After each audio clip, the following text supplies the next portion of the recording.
Next on Worcester News Tonight, the city puts their strength to the test to mark a special occasion for the Worcester Regional Airport. And the Worcester Art Museum makes a change to its bathrooms. Find out its connection to recent legislation passed by state lawmakers. Good evening and thank you for joining us. I'm Andy Madison. Well, if you've traveled to Florida recently, chances are you may have flown out of Worcester Regional Airport. If so, you can count yourself among the 300,000 passengers taking JetBlue from Worcester since 2013. The airline has flown in and out of Worcester for more than 2.5 years, with daily flights to 2 areas in Florida, Orlando and Fort Lauderdale. This week, the airline announced they hit the 300,000 customer milestone, a significant number for Massport in the city. Connections not only to Florida through JetBlue, but with commercial aviation here too at the airport because of the investments that have been made here to make it a safer, more reliable airport to fly from. And today we celebrate over 300,000 passengers on the JetBlue service. To mark the occasion, 12 different teams from the city pulled a JetBlue aircraft 30 feet down the runway. The event was also for a good cause, raising money for the Seven Hills Foundation. Our Tim McCone has the story. Go, go, go, go, go, go! Lieutenant Governor Karen Polito helps the Worcester police officers pull a JetBlue plane Friday. I got ready pretty quick because the police department needed a third female, and I was happy to jump in. It was all a part of JetBlue's celebration of 300,000 passengers at Worcester Airport. The airline began service here in November of 2013. So we were hoping for about 100,000 passengers a year, and instead we've had about 125,000 passengers a year.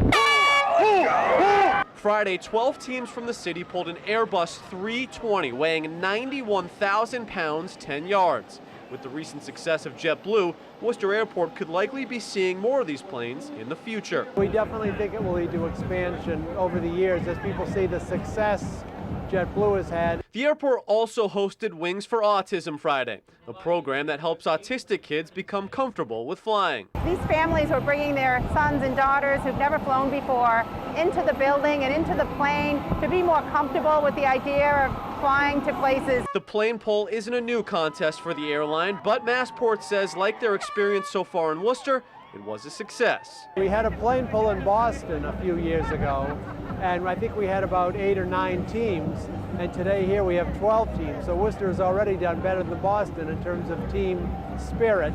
Tim McCone, Worcester News Tonight. A full gym at Clark University today to celebrate the life of a young coach, mentor, and friend. Patrick Orosco died of cancer earlier this week. As our Brittany Schaefer shows us, the gym where he played and coached was set up as if a basketball game was going to be played to help celebrate his life.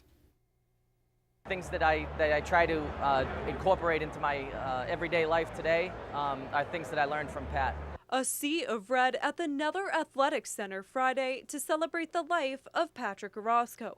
Orosco was diagnosed with stage 4 esophageal cancer last fall. The 34-year-old died Sunday. He certainly touched many people in many ways, and it's a tribute to him certainly and to our family to have this kind of extraordinary turnout. Orosco played on the men's basketball team at Clark University. He then continued with the team as assistant coach for the past 7 years. Whether we lost at the buzzer or we won at the buzzer or a blowout win, he was always maintained the same demeanor, which is admirable. As one of the Clark staff just said to me, we don't get this many people for games. Orosco leaves behind his wife and 2 young children. Orosco's father, Orosco, says he touched the lives of more people than he could have imagined. And to be part of this whole community. He loved it, and they loved him back. He and Chris are the best sons a parent could ever have. Our relationship off the court is what helped us bond, and it bonded so tightly that, you know, we spoke daily up until last week.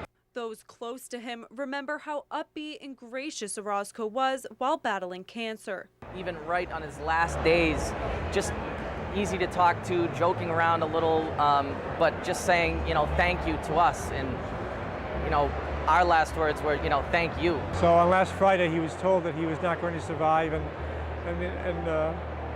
he spent those next 2 days just being very warm and gracious to all the people who came to see him. And he was an inspiration. Brittany Schaefer, Worcester News Tonight. It's been a very special day in Louisville, Kentucky. Tens of thousands gathering to say goodbye to Muhammad Ali in the champ's hometown. Jay Gray has a closer look. Ali, Ali, Ali. Today, one final homecoming for a hero. I think it's wonderful how we're celebrating him today. A celebration that stretched for miles, thousands lining the processional route through the Louisville neighborhood where Muhammad Ali grew up, past his childhood home. The crowd filled with those who grew up admiring the champ and kids who only know him now through stories and videos, all drawn to Ali's hometown. To pay my respects to the greatest. His final journey ending in a hearse covered with flowers rolling over rose petals as it entered his final resting place for a private, traditional Muslim burial. Followed by one last very public goodbye. We should honor him by letting our gifts go among the world as he did. God bless you, my friend. Go in peace. Politicians and dignitaries, sports heroes and Hollywood stars. He was funny. He was beautiful. He was the most perfect athlete you ever saw, and those were his own words. Tens of thousands from around the world honoring Ali's legacy. Until we meet again, fly, butterfly, fly. An outpouring of love and respect spilling out of the arena and into the streets of Louisville. So many. He is the greatest. Echoing a bold claim that first came with the exuberance of youth. I am the greatest. Again, confirmed at his passing. Jay Gray, NBC News, Louisville.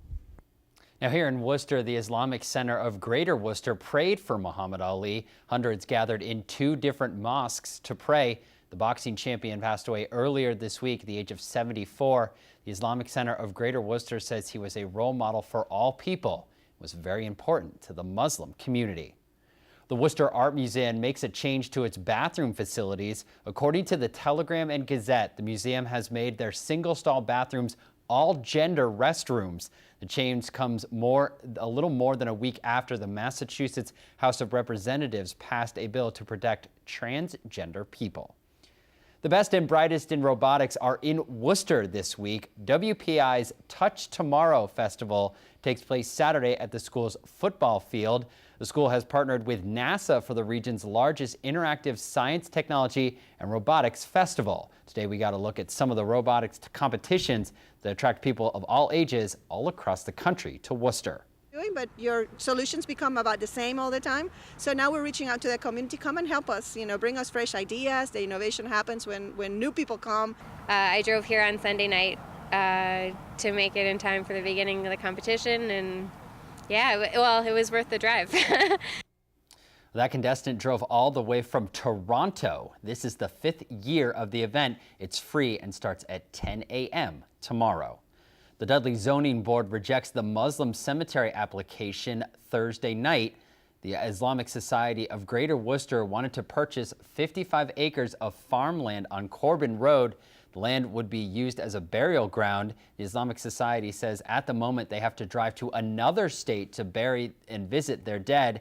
Adding the drive to Dudley would be much closer. They have been met with opposition from Dudley residents. A unanimous vote by the zoning board rejected their application. Like myself to be relieved, because we don't want to force anything on anyone. If some people are wishing us ill, the best we can do is to wish them well. The Islamic Society says they will be meeting soon to plan their next steps. The Worcester County Sheriff's Department celebrates the 1-year anniversary of Project Good Dog. The program pairs sheltered dogs with inmates who provide them with training and care around the clock. Our Patricia Nicholas has the story. Richie has trained 11 shelter dogs for adoptive homes. The Worcester County jail inmate is part of Project Good Dog, a program he says has helped the dogs but also the inmates. Start losing their attitudes and their anger issues, the stress goes. Project Good Dog started a year ago. It places dogs with behavior problems with inmates. They provide the dogs with around-the-clock training. So far, 20 dogs have been rehabilitated and placed in loving homes. Overall, I mean, it's been an unbelievable experience, and it's made the kids happy, my wife happy, and it's really worked out for us. The inmates are all in the work release program. Sheriff Lou Evangelitis says they earn this privilege. That are getting these dogs, they've earned the right to these dogs. They're not in general population. They're actually only provided to the work release building, which is the lowest security inmate. The inmates we spoke with say the program has changed their life for the better. They say it has given them hope. It's nice to feel civilized again after being gone for so long, you know? Makes me feel more at ease at home, and it makes me look forward to what I'm going home to.